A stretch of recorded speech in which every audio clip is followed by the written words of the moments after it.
तो यार देखो, आज का ये वीडियो ना बहुत ज्यादा इंटरेस्टिंग होने वाला है, क्योंकि आज की इस वीडियो में मैं आपको बताने वाला हूँ कि आप फ्री फायर में सही से सेटिंग कैसे कर सकते हो।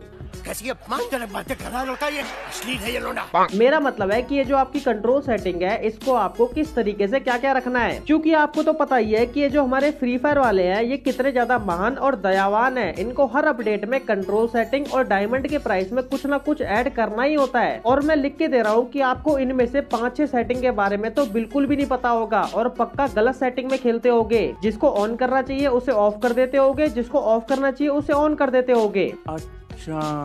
और वही तुम लोग सबसे बड़ी गलती कर देते हो और बस सोचते रह जाते हो कि भाई ये सामने वाला बंदा तो इतना अच्छा खेल पा रहा है, लेकिन हम नूबड़ों की तरह खेले जा रहे हैं। इसीलिए आज का ये वीडियो आपके लिए बहुत ज्यादा इंपॉर्टेंट है, क्योंकि आपको नई नई चीजें पता चलने वाली है। इसीलिए वीडियो का एक पार्ट भी स्किप मत करना और जल्दी से एक बार वीडियो के नीचे देखो, आपने अभी तक लाइक वाले बटन पे क्लिक नहीं किया है तो भाई एक लाइक तो कर ही सकते हो यार। और जो बंदे नए आ रहे हैं वो फटाफट सब्सक्राइब भी कर लो। चलते अपन वीडियो को शुरू करते हैं। तो मैं आ चुका हूँ सिंपली अपनी कंट्रोल सेटिंग्स में, और यहाँ पे जो सबसे पहला ब्लॉक है ना वो है शूटिंग का। और इसमें हमें 3 ऑप्शन देखने को मिलते हैं। सबसे पहला है एम प्रिसीजन, दूसरा है लेफ्ट फायर बटन और तीसरा है होल्ड फायर टू स्कोप। तो सबसे पहले बात करते हैं कि अगर आप अपने एम प्रिसीजन को डिफॉल्ट पर रखोगे तो क्या होगा। तो अगर आपने इसे डिफॉल्ट पे रखा हुआ है तो इससे आपको बहुत ज्यादा फायदा होने वाला है, क्योंकि जैसे कि मान लो कि आपने अपने एम को अपने एनिमी के थोड़ा सा साइड में रखा हुआ है, तो जैसे आप अपने एक बार अपने फायर बटन पे क्लिक करोगे तो आपका एम ऑटोमेटिकली एनिमी के ऊपर चला जाएगा।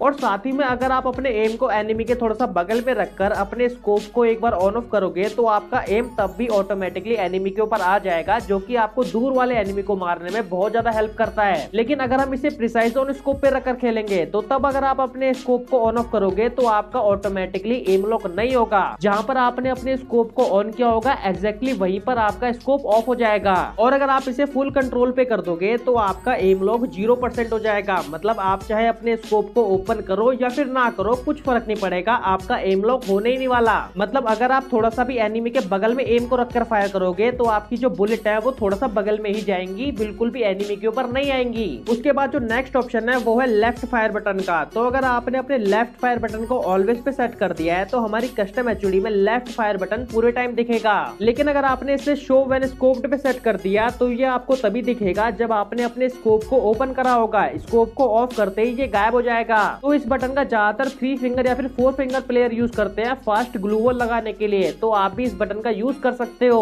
उसके बाद आता है हमारा होल्ड फायर टू स्कोप वाला ऑप्शन। तो ये ऑप्शन सिर्फ और सिर्फ स्नाइपर चलाने के लिए ही है। जैसे कि मान लो आपने इसे ऑन किया हुआ है ना, और आप M2B कार 98 या फिर AWM है ना, या फिर कोई सी भी स्नाइपर चला रहे हो, तो जैसे आप अपने फायर बटन पे क्लिक करोगे तो आपका ऑटोमेटिकली स्कोप ओपन हो जाएगा। और जैसे आप अपने फायर बटन को छोड़ोगे तो आपका एक बुलेट फायर होते ही आपका ऑटोमेटिकली स्कोप ऑफ भी हो जाएगा। लेकिन अगर आप होल्ड फायर टू स्कोप को ऑफ करके फायर बटन पे क्लिक करोगे तो सिर्फ आपकी एक बुलेट फायर ही होगी, कोई भी स्कोप ओपन नहीं होगा। तो भाई अगर आप स्नाइपर चलाते हो ना तो आपको इसको हमेशा ऑन करके ही खेलना चाहिए, क्योंकि इससे सिर्फ एक बटन से 3 काम हो जाते हैं। पहले स्कोप ओपन हो जाता है, फिर उसके बाद फायर भी हो जाता है और फिर अपने आप स्कोप बंद भी हो जाता है। तो इसीलिए आप हमेशा इसको ऑन ही रखना। उसके बाद आता है हमारा नेक्स्ट ब्लॉक जिसका नाम है असिस्टेंस, और इसके अंदर हमें 4 ऑप्शन देखने को मिल जाते हैं। जो सबसे पहला है उसका नाम है क्विक वेपन स्विच। तो अगर आपने इसे ऑन कर दिया है तो आपकी कस्टम एचओडी में एक बटन ऐड हो जाएगा जिस पे क्लिक करके आप अपनी गन को स्विच कर सकते हो। और ज्यादातर जो वन टैप प्लेयर होते हैं वो इस बटन का यूज करते हैं। और वैसे ही उसी के जस्ट नीचे आता है क्विक रिलोड का ऑप्शन, जिसको ऑन करने से आपकी कस्टम एचओडी में एक और बटन ऐड हो जाएगा जिस पे क्लिक करने से आपकी जो गन है वो रिलोड हो जाएगी। लेकिन आप इस क्विक रिलोड वाले ऑप्शन को ऑफ ही रखना, क्योंकि आप सिंपली अपने गन बॉक्स पे क्लिक करके भी रिलोड कर सकते हो, है ना। फालतू में बटन बढ़ाने से कोई फायदा नहीं है। उसके बाद आता है हमारा फ्री लुक का ऑप्शन, और इसको ऑन करते ही हमें 3 ऑप्शन और दिख जाते हैं, पैराशूट, स्प्रिंट और ड्राइव। तो फ्री लुक को ऑन करने से क्या होता है कि हम भागते भागते आराम से पीछे या फिर दाएं बाएं कहीं पे भी देख सकते हैं, या फिर अगर हम पैराशूट से कूद रहे हैं तो हम आसपास ये भी देख सकते हैं कि कौन सा बंदा कहाँ पे कूद रहा है। या फिर अगर आप गाड़ी चलाते हो तो आप लोग गाड़ी चलाते चलाते भी पीछे देख सकते हो फ्री लुक की मदद से, है ना। तो आप लोग इसको हमेशा ऑन रखना।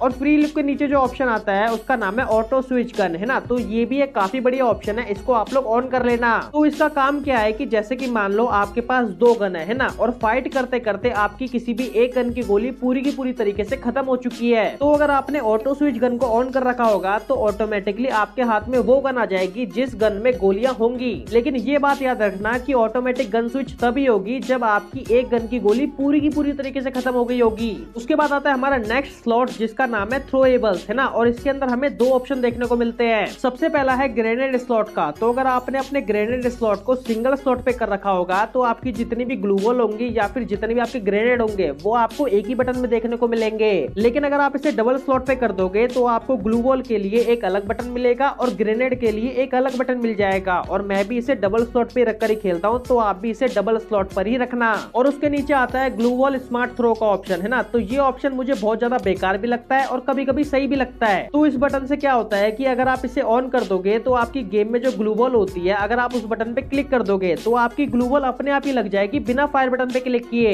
और ये वाला बटन मुझे इसीलिए बेकार लगता है क्योंकि सिर्फ एक ग्लू वॉल वाले बटन पे क्लिक करने से आपकी ग्लू वॉल ही लग जाती है ना, मतलब निकाल भी लेता है ग्लू वॉल और वो लगा भी देता है। और शुरुआत से मैंने ऐसे ग्लू वॉल कभी भी नहीं लगाई है, तो इसीलिए मेरे को इस बटन से खेलने की प्रैक्टिस नहीं है, तो इसीलिए मैंने इसको ऑफ कर रखा है। उसके बाद आता है हमारा नेक्स्ट ब्लॉक जिसका नाम है मूवमेंट। तो इसमें जो सबसे पहला ऑप्शन है वो है ऑटो पैराशूट का। तो अगर आप ऑटो पैराशूट को ऑफ कर दोगे और जैसी एरोप्लेन से कूदोगे, है ना, तो आपको जल्दी जल्दी नीचे आने के लिए अपने स्प्रिंट वाले बटन पे भी क्लिक करना पड़ेगा, वरना आप हवा में झूलते रह जाओगे और बहुत धीरे धीरे नीचे पहुंचोगे। लेकिन अगर आप इसे ऑन कर दोगे तो जैसे आप लोग एरोप्लेन से कूदोगे तो आपका ऑटोमेटिकली स्प्रिंट वाला बटन ऑन रहेगा, जिससे कि आप जल्दी जल्दी लैंड कर पाओगे। तो इसीलिए आप इसको हमेशा ऑन ही रखना। उसके बाद आता है रन मोड वाला ऑप्शन, और इसमें 3 चीजें होती है, क्लासिक, ड्रैग और मिक्स्ड। तो अगर आप इसे क्लासिक पे रखोगे तो आपको भागने के लिए सिंपली एक बटन दे दिया जाएगा जिसपे क्लिक करके आप लोग आराम से भाग सकते हो। लेकिन अगर आप इसे ड्रैग पे सेलेक्ट कर दोगे तो आपको भागने के लिए कोई भी बटन नहीं मिलेगा, आपको सिंपली अपनी जॉयस्टिक को ऊपर की साइड ड्रैग करना पड़ेगा भागने के लिए। और इससे एक डिसएडवांटेज भी होता है क्योंकि इसको ड्रैग पे करने से अगर आप अपनी जॉयस्टिक को पकड़ के नूवो करने की कोशिश करोगे या फिर जॉयस्टिक को पकड़ के घूम घूम के लूट करने की कोशिश करोगे तो आप लोग एकदम से भागने लग जाओगे। तो इसीलिए इसको क्लासिक पर ही रखना। और अगर इसे मिक्स्ड पे कर दोगे तो आपको बटन भी मिल जाएगा और जॉयस्टिक को भी ड्रैग करने से भाग पाओगे, लेकिन वो भी बेकार हो जाएगा, है ना। तो इसीलिए आप हमेशा क्लासिक पर ही रखना।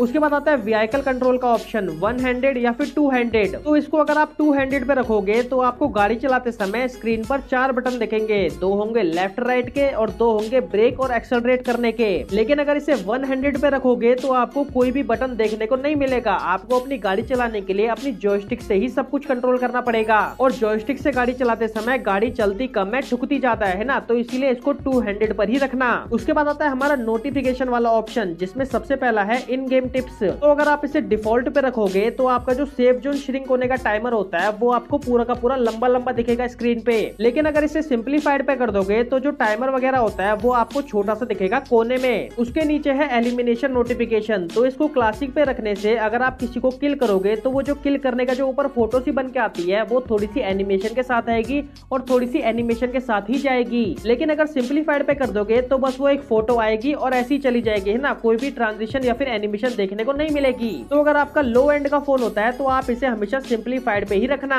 इसके बाद आता है हमारा लास्ट ब्लॉक जिसका नाम है विजुअल्स, और इसमें जो सबसे पहला ऑप्शन है वो है डैमेज इंडिकेटर का। तो अगर आप इसे क्लासिक पे रखोगे और अगर बॉडी पे डैमेज दोगे तो आपका जो बॉडी पे डैमेज होगा वो येलो में दिखेगा और जो हेड पे होगा वो रेड में दिखेगा, और जो डैमेज होता है वो थोड़ा ज्यादा देर तक स्क्रीन पे दिखेगा और छोटा छोटा डैमेज दिखेगा। लेकिन अगर इसे न्यू पर कर दोगे तो अगर आप लोग बॉडी शॉट मारोगे तो आपको व्हाइट कलर का दिखेगा डैमेज, है ना, और हेडशॉट मारोगे तो रेड का ही दिखेगा, और जो डैमेज है वो आपकी स्क्रीन से जल्दी जल्दी गायब होते रहेगा और साथ ही में थोड़ा बड़ा बड़ा भी दिखेगा। तो आप दोनों में से जो मर्जी रख सकते हो। उसके बाद आता है हमारा विजुअल इफेक्ट्स का ऑप्शन, है ना। तो ये भी एक काफी इंपॉर्टेंट ऑप्शन होता है। इसमें हमें 3 ऑप्शन मिलते हैं, क्लासिक, डार्क और नो ब्लड। तो क्लासिक पे रखने से क्या होता है कि जब भी आप सेफ जोन के बाहर रहोगे तो आपको अपनी स्क्रीन के ऊपर लगातार रेड रेड कलर के धब्बे आपके आते रहेंगे, जिससे कि आपको जोन के बाहर फाइट करने में बहुत ज्यादा मुश्किल हो जाएगी। और जब किसी पे फायर करोगे तो आपको रेड रेड कलर का ब्लड भी देखने को मिलेगा। और अगर आप इसे डार्क पे कर दोगे तो आपको जोन के बाहर ब्लैक कलर के धब्बे देखने को मिलेंगे और आपको इससे भी जोन के बाहर फाइट करने में दिक्कत होगी। और किसी के ऊपर फायर करोगे तो आपको ब्लैक कलर का ब्लड देखने को मिलेगा।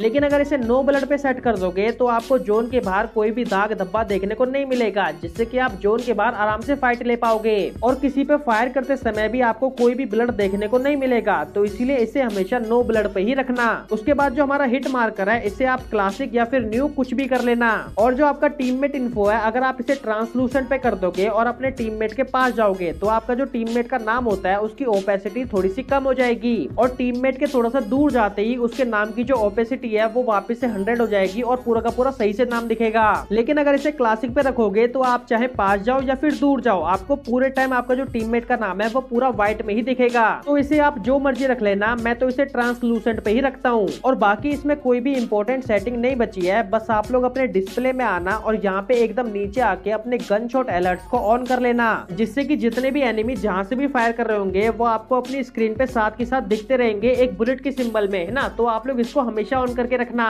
और भाई सच बता रहा हूँ कि ये जो सभी सेटिंग्स है ना, इनकी एक एक क्लिप लाके सही तरीके से बताने में बहुत मेहनत लगी है ना। मतलब ऐसा मान लो कि यार 25-30 बार गेम में घुस के निकाल के क्लिप लेके आया हूँ। तो इसीलिए अगर आप इस वीडियो को बिना लाइक किए जाओगे तो यार बहुत बुरा लगेगा। और भाई प्लीज यार सब्सक्राइब भी कर दो यार, है ना, प्लीज कर दो, है ना। आपके एक सब्सक्राइब से बहुत अच्छा लगता है। मिलता हूँ मैं आपसे नेक्स्ट वीडियो में, तब तक के लिए बाय बाय।